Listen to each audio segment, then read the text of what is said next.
नमो नमः। आज हम कक्षा 7 की संस्कृत रुचिरा भाग द्वितीय के सुभाषितानि जो प्रथम पाठ है उसके अभ्यास कार्य के बारे में पढ़ेंगे। तो पहला क्वेश्चन तो है श्लोकों को सस्वर गाना है, मतलब जो हमने श्लोक पढ़े हैं सुभाषितानि पाठ में उनको सस्वर यानी लय पूर्वक के गाना है। दूसरा क्वेश्चन है हमारा यथा योग्यम श्लोकांशान मेलयत, श्लोकों को उचित रूप से मिलाइए, यथा योग्य मिलाइए। श्लोक के जो अंश हैं उनको उचित रूप में यानी सही से मिलान करना है। जैसे धन धान्य प्रयोगेषु, आधा श्लोक ये है, आधा है पार्ट में से जो केवल भाग है इसमें आधा श्लोक है। इसका सही जो उत्तर है आधा श्लोक वो इनमें से कौन सा है, जौन सा है उस पर हमको मिलान करना है। तो हमने पढ़ा था पाठ में धन धान्य प्रयोगेषु विद्यायाः संग्रहेषु च, तो किससे मिला देंगे? धन धान्य प्रयोगेषु को विद्यायाः संग्रहेषु च, ऐसे मिलान करना है। इसी प्रकार से विस्मयो नहीं कर्तव्य है बहुरत्ना वसुंधरा, इसको मिला देंगे हम बहुरत्ना वसुंधरा। नेक्स्ट सत्येन धार्यते पृथ्वी सत्येन तपते रविः, सत्येन धार्यते पृथ्वी सत्येन तपते रविः। सद्भिर्विवादं मैत्रीं च न सद्भिः किंचिद आचरेत्, सद्भिर्विवादं मैत्रीं च न सद्भिः किंचिद आचरेत्, इसको इससे मिला देंगे। अब आहारे व्यवहारे च किस कौन सा बचा? त्यक्त लज्जः सुखी भवेत्, आहारे व्यवहारे च त्यक्त लज्जः सुखी भवेत्, ऐसे मिलाना है। फिर से देखो धन धान्य प्रयोगेषु विद्यायाः संग्रहेषु च विस्मयो नहि कर्तव्यः बहुरत्ना वसुंधरा। सत्येन धार्यते पृथ्वी सत्येन तपते रविः, सद्भिर्विवादं मैत्रीं च न सद्भिः किंचिदाचरेत्, आहारे व्यवहारे च त्यक्त लज्जः सुखी भवेत्। इस प्रकार से अगला देखेंगे तीसरा क्वेश्चन। एक पदेन उत्तरतो, एक पद में उत्तर दीजिए। पृथिव्याम कति रत्नानि, पृथ्वी पर कितने रत्न हैं? हमने श्लोक में पढ़ा था पाठ में पृथिव्याम त्रीणि रत्नानि, इसमें पूछा है एक पद में उत्तर देना है, एक पदेन। तो पृथिव्याम कति रत्नानि, त्रीणि रत्नानि, आंसर क्या आ जाएगा? त्रीणि। पृथिव्याम कति रत्नानि त्रीणि। मूढ़ैः कुत्र रत्न संज्ञा विधीयते, मूढ़ैः मूर्ख लोगों के द्वारा, मूर्खों के द्वारा, कुत्र यानी कहाँ, रत्न संज्ञा विधीयते रत्न नाम से जाना जाता है। मूर्ख लोगों के द्वारा क्या रत्न नाम से जाना जाता है या किसको रत्न नाम से जाना जाता है? तो किस क्या जाएगा? पुत्र की जगह आ जाएगा पाषाण खंडेषु, क्या जाएगा? पाषाण खंडेषु, पाषाण खंडेषु। श्लोक में पढ़ा था पृथिव्याम त्रीणि रत्नानि जलम अन्नम सुभाषितम मूढ़ैः पाषाण खंडेषु रत्न संज्ञा विधीयते। जो मूर्ख लोग होते हैं वो पत्थर के टुकड़ों को रत्न के नाम से जानते हैं। अगला देखेंगे पृथ्वी केन धार्यते, पृथ्वी किससे धारण की जाती है, किसके द्वारा धारण की जाती है? श्लोक में पढ़ा था सत्येन धार्यते पृथ्वी, तो क्या जाएगा इसका उत्तर? सत्येन। पृथ्वी केन धार्यते सत्येन। कैः संगतिं कुर्वीत, हमने श्लोक में पढ़ा था पाठ में कैः किन लोगों के साथ, संगतिं संगति कुर्वीत करनी चाहिए। तो सद्भिर रेव सहासीत सद्भि कुर्वीत संगतिम, हमने पढ़ा था कि सज्जन लोगों के साथ बैठना चाहिए, सज्जनों के साथ ही संगति करनी चाहिए। इसमें संगति पूछा है, कई यानी किसके साथ, किसके साथ, संगति कुर्वीत संगति करनी चाहिए, तो सद्भिः सज्जनों के साथ, किसके साथ, सज्जनों के साथ, सद्भिः। लोके वशीकृतिः का, लोके यानी संसार में, लोक में, दुनिया में, वशीकृतिः वशीकरण का यानी क्या है, संसार में वशीकरण क्या है, किसके द्वारा सबको वश में किया जाता है, क्षमा वशीकृतिर लोके, तो क्या आएगा, क्षमा। क्षमा ऐसी चीज है इससे पूरी दुनिया को वश में किया जा सकता है। पृथिव्याम कति रत्नानि त्रीणि मूढ़ैः कुत्र रत्न संज्ञा विधीयते पाषाण खंडेषु पृथ्वी के धरते सत्येन कई संगतिम कुर्वीत, किनके साथ संगति करनी चाहिए, सद्भिः सज्जन लोगों के साथ। लोके वशीकृतिः का, इस दुनिया में वशीकरण क्या है, क्षमा। अगला चौथा क्वेश्चन देखेंगे, रेखांकित पदानि अधिकृत्य प्रश्न निर्माणम कुरुतु। रेखांकित पद को आधार मान करके, रेखांकित पदों को आधार मान करके और प्रश्न निर्माण करो। सत्येन वाति वायु, इसमें रेखा किसके अंकित है, सत्येन के नीचे, तो ये रेखांकित हो गया, सत्येन वाति वायु। तो इस पद को आधार मान करके हमको प्रश्न बनाना है। इसका अर्थ हुआ कि सत्य से ही वायु बहती है, सत्येन यानी सत्य से ही या सत्य के द्वारा, वाति बहती है, वायु यानी वायु, हवा, पवन, तो हवा सत्य के द्वारा बहती है। हवा किसके द्वारा बहती है, यही बनेगा प्रश्न, तो केन आ जाएगा, तृतीय विभक्ति में सत्येन है, तो तृतीय विभक्ति में हम कर देंगे केन, क्या कर देंगे, केन यानी किसके द्वारा, वाति वायु, केन वाति वायु, हवा किसके द्वारा बहती है, हवा किसके द्वारा बहती है, तो सत्येन वाति वायु, हवा सत्य के द्वारा बहती है, बन गया। इसी प्रकार से एक है, सद्भिः एव सहासीत, सज्जनों के साथ ही, सज्जनों के साथ, सह साथ, एव यानी ही, आसीत यानी बैठना चाहिए, किसके साथ बैठना चाहिए, प्रश्न यही बनेगा, किसके साथ, इसमें दिया हुआ है कि सज्जनों के साथ ही बैठना चाहिए, तो कई ही, क्या जाएगा, कई ही, ये एक वचन था इसलिए केन आया, ये बहुवचन है, सद्भिः सज्जनों के साथ, तो कई ही सहासीत, किसके साथ बैठना चाहिए, कई ही सहासीत, ये प्रश्न बना दिया, किसके साथ बैठना चाहिए, सज्जनों के साथ ही बैठना चाहिए। वसुंधरा बहुरत्ना भवति, पृथ्वी अनेक रत्न वाली होती है, पृथ्वी अनेक रत्नों से, अनेक रत्न वाली होती है, तो अनेक रत्न वाली कौन होती है, प्रश्न यही बनेगा, तो वसुंधरा एक वचन है, स्त्रीलिंग है, इसलिए क्या आ जाएगा, का बहुरत्ना भवति, का बहुरत्ना भवति, कौन बहुरत्न वाली है, कौन बहुत रत्न वाली है, तो वसुंधरा पृथ्वी है। नेक्स्ट, विद्यायाः संग्रहेषु त्यक्तलज्जः सुखी भवेत्, विद्यायाः यानी विद्या के, संग्रहेषु संग्रह करने में, त्यक्तलज्जः लज्जा को छोड़कर, शर्म को छोड़कर, सुखी भवेत् सुखी होना चाहिए। रेखा इसके नीचे है विद्यायाः, इसकी जगह क्या जाएगा, कस्याः, क्या जाएगा,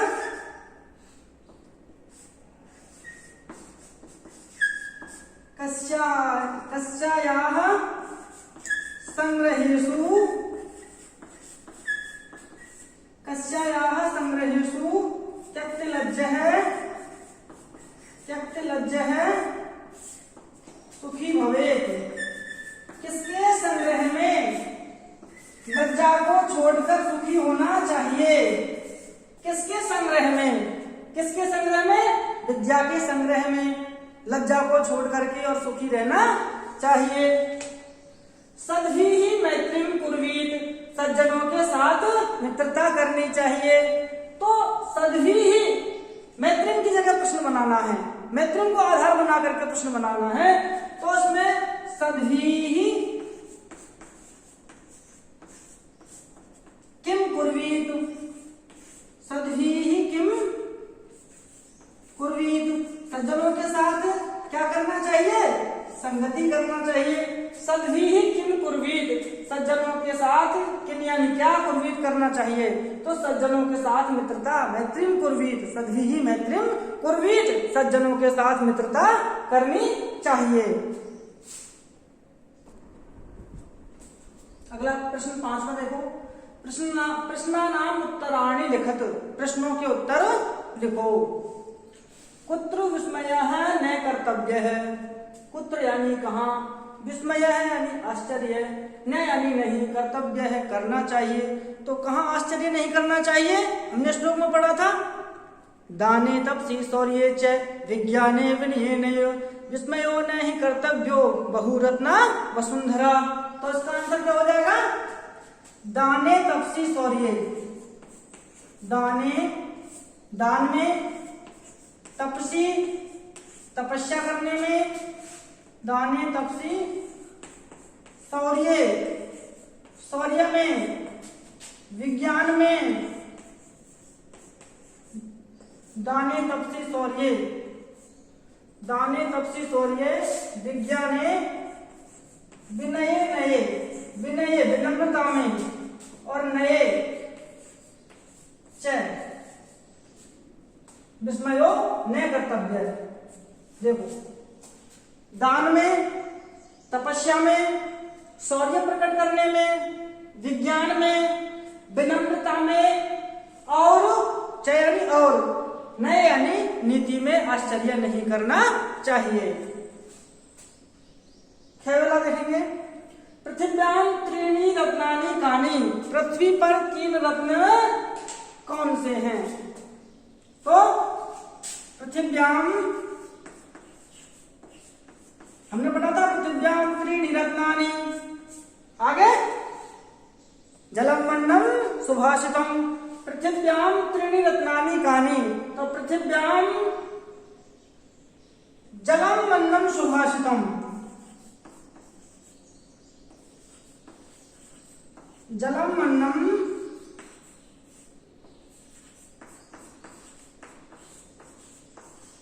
सुभाषितम च त्रीणि रत्नानि, पृथ्व्याम पृथ्वी पर, जलम मन्नम सुभाषितम, जल, अन्न और मधुर वचन, जल, अन्न और मधुर वचन, त्रीणि रत्नानि 3 रत्न हैं।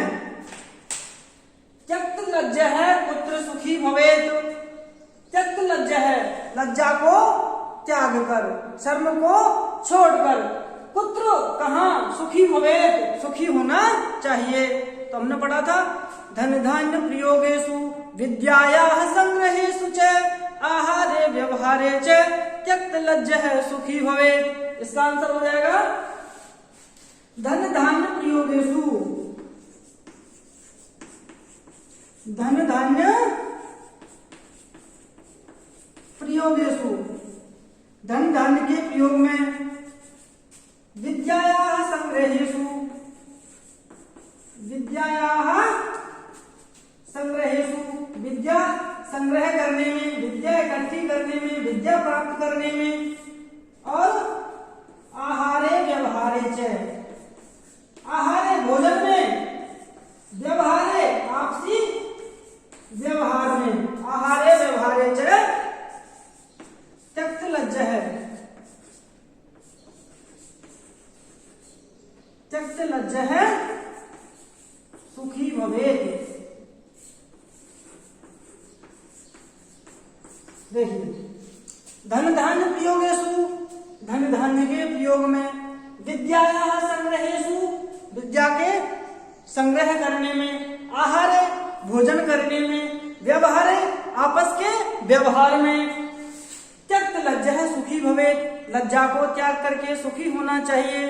अच्छा, हमने पाठ में ही पढ़ा था, देखो धन धान्य के प्रयोग में मैंने किसी को रुपए दे दिए या मैंने किसी से रुपए ले लिए, अगर हम उनसे मांगेंगे नहीं, शर्म करेंगे, मांगने में शर्म लगेगी और अगला आदमी हमें पैसे नहीं दे रहा है, तो क्या हम सुखी रह पाएंगे? क्या नहीं रह पाएंगे। सुखी कब रहेंगे?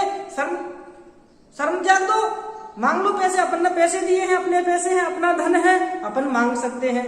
मांगेंगे, रुपए मिलेंगे, तभी हम खुश रह सकेंगे, तभी सुखी हो सकेंगे। तो इन चीजों में अब मैं सोचता हूँ, अरे मैं तो इतना बड़ा हो गया, अब कैसे पढ़ूंगा, किससे, इससे पूछूंगा, इससे, तो ये सोचेगा कि अरे सर हमसे पूछ रहे हैं। इसमें शर्म नहीं करनी चाहिए। विद्या संग्रह में शर्म नहीं करनी चाहिए, विद्या प्राप्त करने में भी शर्म नहीं करनी चाहिए। आहारे, भोजन करने में, भैया 4 रोटी मैं खाता हूँ, कहीं गया निमंत्रण पे, तो वहां मैं शर्म करूंगा और मैं सोचूंगा, तो ये सोचेंगे कि सब तो 4 रोटी खाते हैं, इतनी खीर खाते हैं, 2 ही रोटी खाऊंगा, तो क्या मैं सुखी रह पाऊंगा? क्या नहीं रह पाऊंगा। क्यों?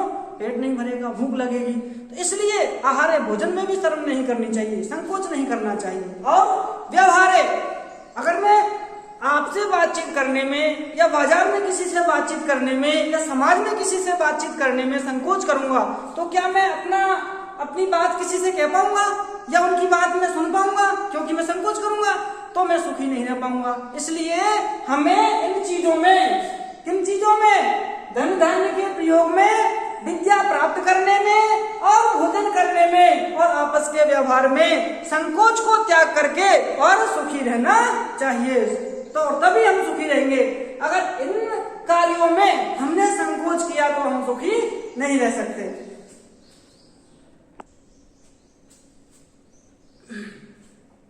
छठवां क्वेश्चन देखेंगे। मंजूषात है पदानि चित्वा, मंजूषात है, इस मंजूषा से पदानि चित्वा, पदों को चुनकर, लिंगानुसारम, लिंग के अनुसार लिखत यानी लिखो। अंजा, हमने पहले पढ़ा था कि संस्कृत में 3 वचन होते हैं, एक वचनम, द्विवचनम, बहुवचनम च। और संस्कृत में लिंग कितने होते हैं? 3 ही लिंग होते हैं। कौन कौन से? पुल्लिंगम, स्त्रीलिंगम और नपुंसकलिंगम। तो ये जो पद हैं, इनमें पुल्लिंग कौन से हैं? वो तो पुल्लिंग के नीचे आ जाएंगे। स्त्रीलिंग जो शब्द है वो स्त्रीलिंग के नीचे आ जाएंगे, और जो नपुंसकलिंग है वो नपुंसकलिंग के नीचे छांट के लिखने हैं।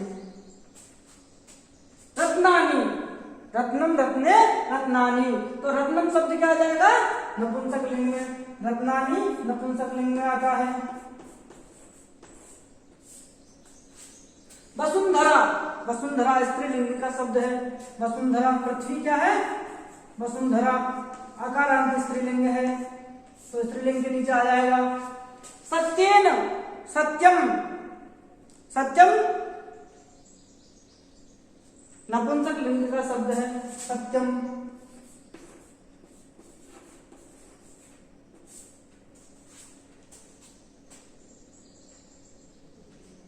सुखी, सुखी शब्द पुल्लिंग का है। सुखी पुल्लिंग का है। अन्नम, अन्नम नपुंसक लिंग का है। वन्ही, वन्ही पुल्लिंग का है। वन्ही यानी आग होता है, अग्नि। रवि, रवि ही पुल्लिंग का शब्द है, रवि यानी सूर्य होता है ना। पृथ्वी, पृथ्वी शब्द स्त्रीलिंग का है।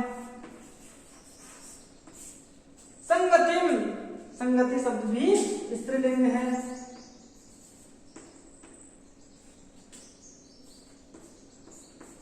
संगतिम, ये भी स्त्रीलिंग है। तो जो मंजूषा से, मंजूषा में जो पद थे उनको हमने लिंग के अनुसार छांट करके लिख दिया। यही हमसे प्रश्न पूछा था कि इस मंजूषा में जो शब्द हैं, जो पद हैं, उनको लिंगानुसार, लिंग के अनुसार छांट करके लिखो। और लिंग कौन कौन से हैं? सुखी, वह्नि और रवि, ये शब्द पुल्लिंग के हैं। स्त्रीलिंग के हैं वसुंधरा, पृथ्वी और संगति। और नपुंसक लिंग के शब्द हैं रत्नानी, सत्यम और अन्नम। ये हमने पहली छठी क्लास में ही पढ़ लिया था। लिंग 3 होते हैं। जो पुरुषवाची शब्दों का बोध कराते हैं वो पुल्लिंग होते हैं, स्त्री जाति का बोध कराते हैं स्त्रीलिंग होते हैं, और जो इन दोनों का ही बोध नहीं कराते, यानी जो शब्द ना ही पुल्लिंग है और ना ही स्त्रीलिंग है, वो हो गए सब नपुंसक लिंग। 7वां प्रश्न देखेंगे, अधोलिखित पदेषु धातवः के सन्ति, नीचे लिखे पदों में धातुएं कौन सी हैं? तो ये पद लिखे हुए हैं, इनमें से धातु छांट करके लिखनी है। करोति, करोति में कौन सी धातु है? क्री धातु है। क्री धातु कौन सी धातु है? क्री धातु। और प्रथम पुरुष एक वचन, कौन सा लकार है? लट लकार है। करोति में इसमें अपन से सिर्फ धातु पूछी है तो क्री धातु है, लकार पूछते हैं तो लट लकार है, और पुरुष पूछते हैं तो प्रथम पुरुष है, वचन पूछते हैं तो एक वचन है। करोति कुरुतः कुर्वन्ति। इसी प्रकार से अपन से सिर्फ धातु पूछी है तो करोति में क्री धातु है। पश्य, पश्य में दृश्य धातु है। दृश्य, दृश्य धातु, लेकिन दृश्य धातु का रूप पश्यति, पश्यतः, पश्यन्ति इस प्रकार से बनेंगे। पश्य शब्द है लोट लकार का, मध्यम पुरुष का एक वचन है पश्य। भवेत, भवेत में भू धातु है। भू धातु विधिलिंग लकार में बनता है। विधिलिंग लकार में बनता है भवेत, भवेताम, भवेयुः। विधिलिंग लकार में प्रथम पुरुष में एक वचन भवेत, भू धातु का। तो भवेत में धातु कौन सी हो गई? भू धातु। तिष्ठति, तिष्ठति में धातु हो गई स्था धातु होती है। स्था ठहरना, स्था। तिष्ठति प्रथम पुरुष एक वचन, लकार लट लकार। तिष्ठति, तिष्ठति, तिष्ठतः, तिष्ठन्ति इस प्रकार से रूप बनते हैं। हमसे सिर्फ धातु पूछी है। करोति में क्री धातु है, पश्य में दृश्य धातु है, भवेत में भू धातु है, और तिष्ठति में स्था धातु है। धातु का मतलब होता है क्रिया। इसी के साथ ये पाठ समाप्त होता है। आशा करता हूं पाठ सबको समझ में आ गया होगा। धन्यवाद।